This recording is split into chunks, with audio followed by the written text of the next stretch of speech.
Hello, everyone. Um, Let me just start by sharing my screen.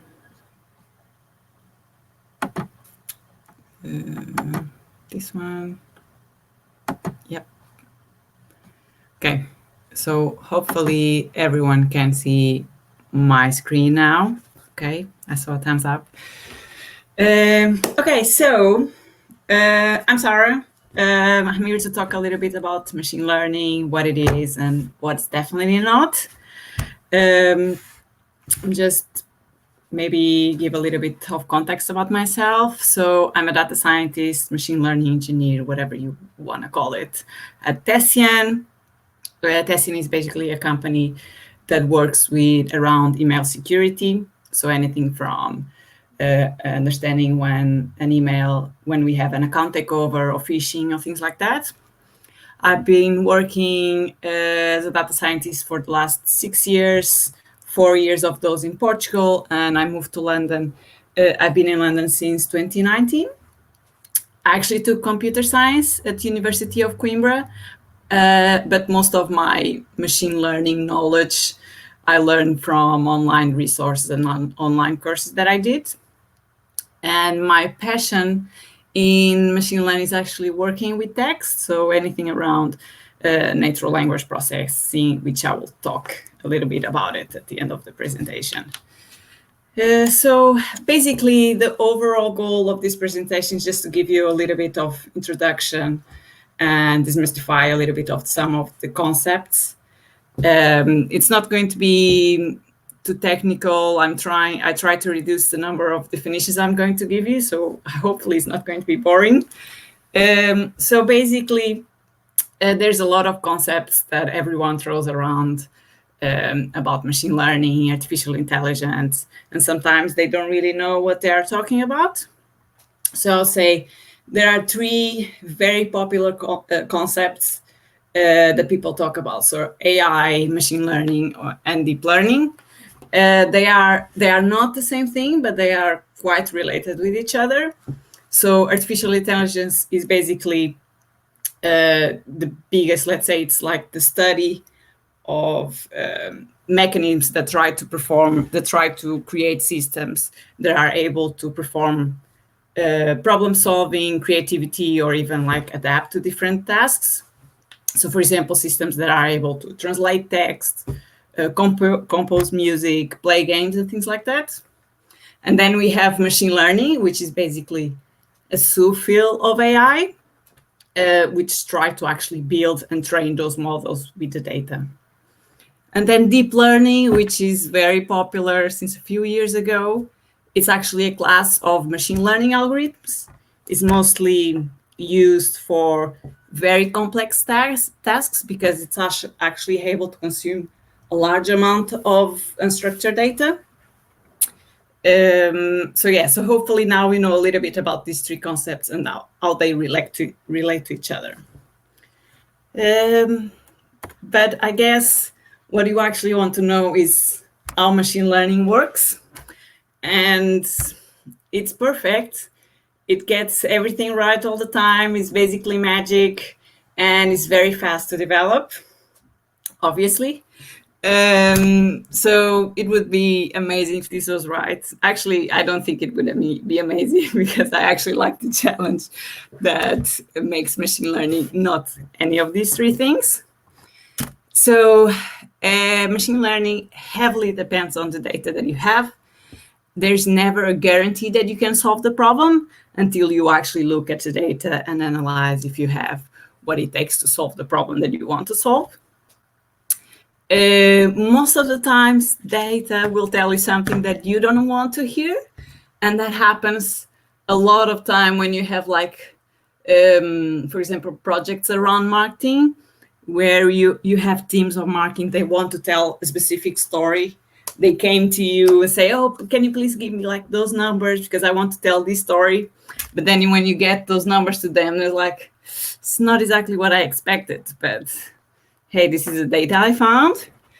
And then obviously machine learning systems make mistakes. Like we are the ones building those systems, so we are not perfect. So why would those systems be perfect. Actually, like, I have a story. So, for example, I did one interview a few months ago, and like the person that was like interviewing me, he was like, "Oh, like our product, the way it differs from our competitors is that the model gets 99% of accuracy." And I was like, I thought to myself, like, that's just very wrong. You can't tell those type of numbers to someone that works with data. So obviously, after that, I just didn't want to work with a company because or they don't know what they are doing, or their problem is very, very easy to solve. And then obviously anything around developing machine learning projects is just not fast, because there's a lot of things that you don't know when you start the project, and you have to explore a lot of different things. So to talk a little bit more about my day-to-day, or how can we data scientists work on a machine learning project. So this would be basically the cycle that we would go through a machine learning project. So first, obviously, someone comes to you and say, "Oh, I have this problem. Can you solve it for me?" And then this is a very important part, because like understanding exactly what can you solve with machine learning or not. Normally, when someone comes to you like with a problem, sometimes it's not even machine learning related. So, and then after you have defined your problem, you have defined your metrics, how are you going to measure success, you start collecting data, which can be from anything, you collecting data yourself, or the company already has data for that, or you have to annotate data. For example, if you are building a text classification, for example, system to classify spam and not spam, you might want to have data that already shows a few examples of spam, already shows a few examples of not spam. And then after you have the data set, you go and do some transformations, you create some features. Like, for example, you can clean your data set or things like that, depends on what you're trying to build. And then you do some data analysis, which will basically destroy all the assumptions that you had before. And it is really important to do data analysis this step, because it will help you understand what kind of model can you use to train it and things like that. After you do all of that, you go and train your model, you evaluate your model with the metric that you already decided. And then once you are happy with the results, you go and deploy it. Obviously, after you deploy the model, the job doesn't end up there, because you actually have to make sure that once the model is in production, it's still behaving the way you are expecting. So you have to keep monitoring. What happens most of the times is that, which is very normal, is that the model will start to underperform over time, mostly because like you are using data from the past, and users change their behavior all the time, which means that the model is not used to this type of used to these new behaviors, which will mean maybe you will have to retrain it again. And this cycle, it would be perfect if it was always like this. So if we go from one stage to another one, but what actually happens is that for each one of the stage, we, depending on what we see, can always go back. For example, when we are training a model and the results that we see are quite bad, maybe you have to go back again and collect more data, or you have to go back again, create more features, do some transformations and things like that. For example, when you already deploy the model and you start monitoring and you see, oh, my model is underperforming, so maybe I have to retrain it again, or I have to actually define a new business problems, because maybe it doesn't apply anymore. So this is a cycle, but basically you can always, most of the times, it's not perfect. So you have to go back and redo some steps, basically. I think, yeah. So, as I said to you before, data is very important when you are working on a machine learning project. Like this is the most of the time when you are working on a machine learning project, you should just focus on getting the right data. So most of your time is spending looking at data, analyzing it, transforming it, creating features or things like that.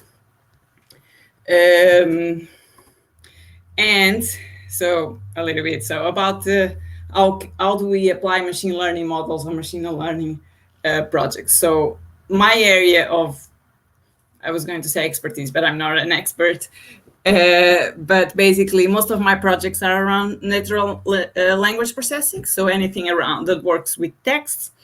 So for example, things like type of projects that you can have, for example, text classification. So for example, the example that I gave it to you, like classifying if an email is spam or not spam.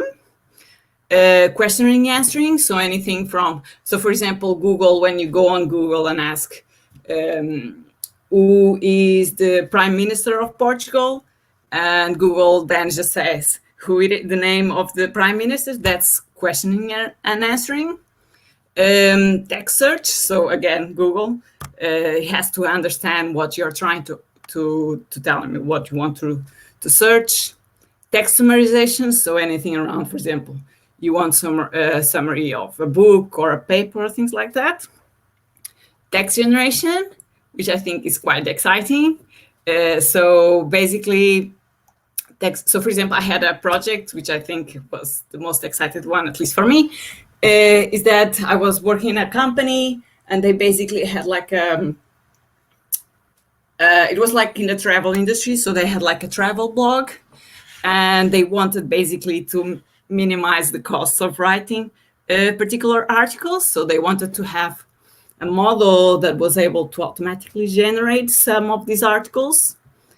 And we successfully managed to have a model that is able to write correctly some of the articles, like in a sense that like the grammar is right and everything.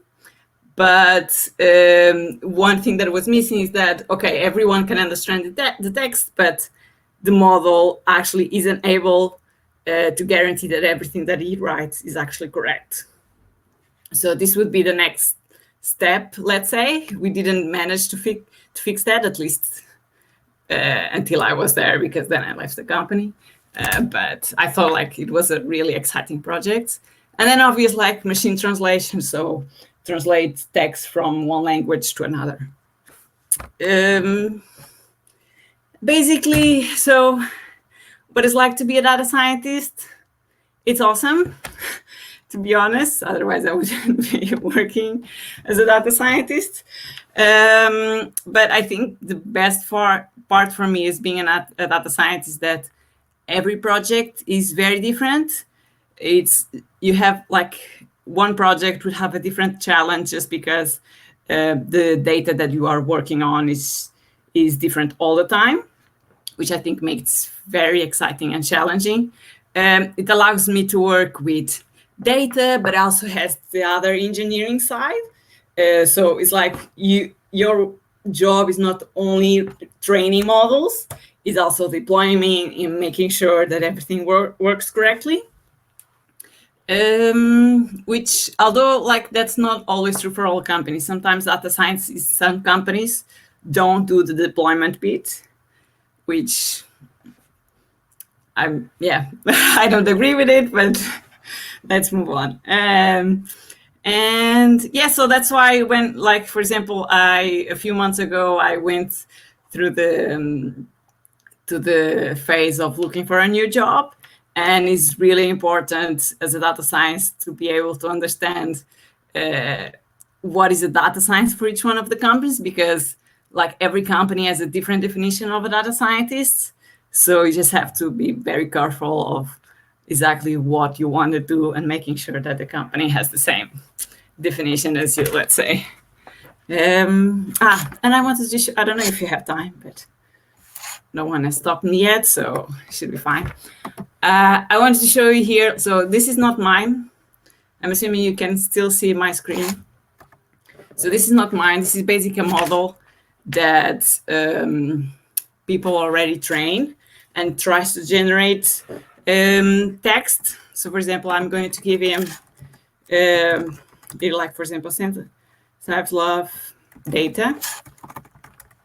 And basically he's going to try to say, oh, what I'm going to do next. And then he suggests, Sara loves data science and loves reading. And then you can go and he's going to suggest something else and things like that. So this is what we call text generation. And again, like state of the art are actually really good in how we generate text. But sometimes it's still not true what they write. But yeah, I think that's it. I don't know if you guys have questions, but yeah, that's it.